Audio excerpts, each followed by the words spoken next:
Hello दोस्तों, स्वागत है आपका अपने चैनल तैयारी जीत में। आज हम देखने वाले हैं छत्तीसगढ़ अगस्त मासिक टेस्ट 2022-23 का हल इस वीडियो में, यानी कि मासिक आंकलन 2022-23 महीना अगस्त 2022 कक्षा 7वीं के विषय विज्ञान एवं प्रौद्योगिकी के सभी प्रश्नों के उत्तर यहाँ पर लेकर आए हैं पीडीएफ सहित। यदि आपने अभी तक पीडीएफ डाउनलोड नहीं किया है तो आपको डिस्क्रिप्शन में लिंक मिल जाएगा, तो आप वहाँ से जाकर इसे डाउनलोड कर सकते हैं। कक्षा 7वीं के विषय के विज्ञान और अगस्त माह का हम यहाँ पर सोल्यूशन देखने वाले हैं। यदि आपने अभी तक हमारे चैनल को सब्सक्राइब नहीं किया है तो चैनल को सब्सक्राइब कर लेना है, साथ ही साथ बेल आइकन को भी चालू कर लेना है, जिससे कि आपको सबसे पहले नोटिफिकेशन मिल सके। तो आइए वीडियो को शुरू करते हैं। यहाँ से हमारा जो पूर्णांक रहने वाला है वो 25 नंबर का है और हमारा समय रहने वाला है वो 40 नंबर का यहाँ पर रहने वाला है। खंड आपका 20 अंक होंगे और खंड बा में आपके 5 अंक होंगे। इसमें आपको 2 या 3 दिन आपको इसको भरने के लिए दिया जाएगा। तो यहाँ पर प्रश्न को देख लेते हैं। पहला हमारा प्रश्न यहाँ पर क्या दिया गया है, तो यहाँ पर दिए गए हैं वस्तुनिष्ठ प्रश्न, तो इसे हमें हल करना है यहाँ पर। तो वस्तुनिष्ठ प्रश्न एक नंबर के आप 3 दिए गए हैं, तो इनको पढ़ लेते हैं क्या क्या दिया है। तो पहला हमारा क्वेश्चन यहाँ पर दिया गया है, इसको देख लेते हैं क्या दिया गया है। पहला क्वेश्चन हमारा, तो पहला क्वेश्चन हमारा दिया गया है क्षेत्रफल का एसआई मात्रक क्या होता है। तो क्षेत्रफल का एसआई मात्रक होता है वर्ग मीटर। तो वर्ग मीटर को हम इस प्रकार से भी लिख सकते हैं, यहाँ पर मीटर की घात 2, वर्ग मीटर मतलब मीटर की घात 2, तो इस प्रकार से भी लिखा जा सकता है। या फिर हम इस प्रकार से भी लिख सकते हैं इंग्लिश में m की पावर 2। तो वर्ग मीटर हिंदी में लिख सकते हैं, या फिर इस प्रकार से लिख सकते हैं, या फिर इस प्रकार से। तीनों में से किसी भी प्रकार से लिख दीजिए, सभी एक ही होता है। इसके बाद सेकंड भरना है। तो सेकंड हमारा क्या लिखा हुआ है, इसको पढ़ लेते हैं। तो दूसरा हमारा दिया गया यहाँ पर, सेंकने के लिए बोतलों में गर्म जल भरा जाता है क्योंकि जल की अधिक होती है। तो क्या होती है यहाँ पर, विशिष्ट ऊष्मा धारिता। ठीक है, विशिष्ट ऊष्मा ज़्यादा होती है इसमें, यानी विशिष्ट ऊष्मा को धारण करने की क्षमता अधिक होती है, इसलिए हम इसका प्रयोग सिकाई के लिए करते हैं। इसके बाद अगला करेंगे हम। अगला दिया गया हमारा क्या दिया गया, तीसरा पॉइंट दिया गया है, रंग ऊष्मा का सबसे अच्छा अवशोषक होता है। तो कौन सा होता है यहाँ पर, काला रंग सबसे अच्छा परावर्तक एवं अवशोषक माना जाता है। तो पहले में हमें भरना है वर्ग मीटर, दूसरे में भरना है यहाँ पर आपको दिया गया है विशिष्ट ऊष्मा धारिता, और तीसरे में आपको भरना है यहाँ पर काला। अगला क्वेश्चन देखते हैं, चौथा हमारा क्या दिया गया है। तो क्वेश्चन नंबर चौथा दिया गया है, यहाँ पर देख लेते हैं इसमें क्या दिया है, अति लघुत्तरीय प्रश्न। क्वेश्चन नंबर चौथा, घनत्व से आप क्या तात्पर्य है या क्या समझते हैं।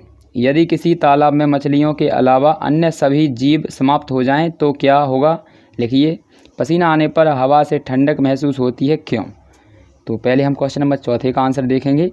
तो ये देख लीजिए हमारा क्वेश्चन नंबर चौथे का आंसर। तो क्वेश्चन चौथा क्या था हमारा यहाँ पर, कि घनत्व से क्या तात्पर्य है। तो किसी पदार्थ के इकाई आयतन के द्रव्यमान को उस पदार्थ का घनत्व कहते हैं। घनत्व को d से दर्शाते हैं तथा इसका एसआई मात्रक किलोग्राम प्रति घन मीटर होता है।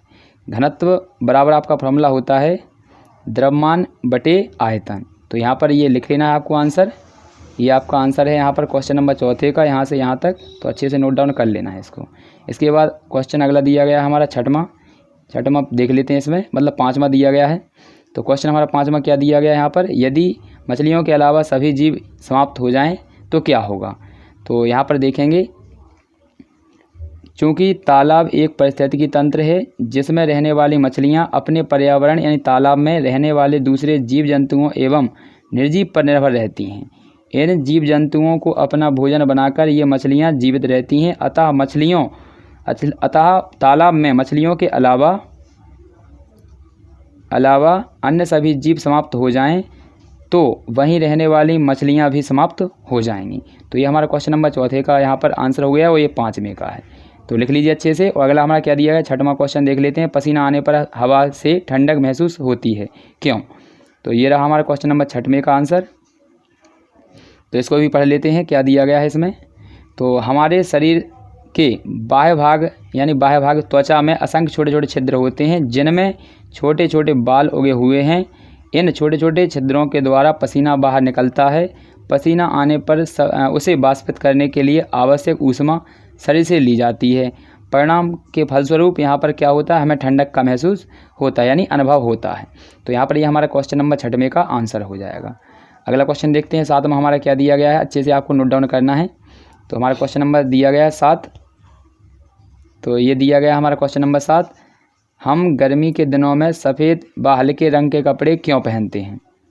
और इसके बाद हमारा दिया गया है धूप में रखी साइकिल के ट्यूब के फटने की संभावना रहती है, कारण सहित उत्तर लिखिए। तो यहाँ पर क्वेश्चन नंबर चार यहाँ पर 7वां देखते हैं पहले हम। तो 7वें का आंसर ये दिया गया आपका, तो पढ़ लीजिए इसको।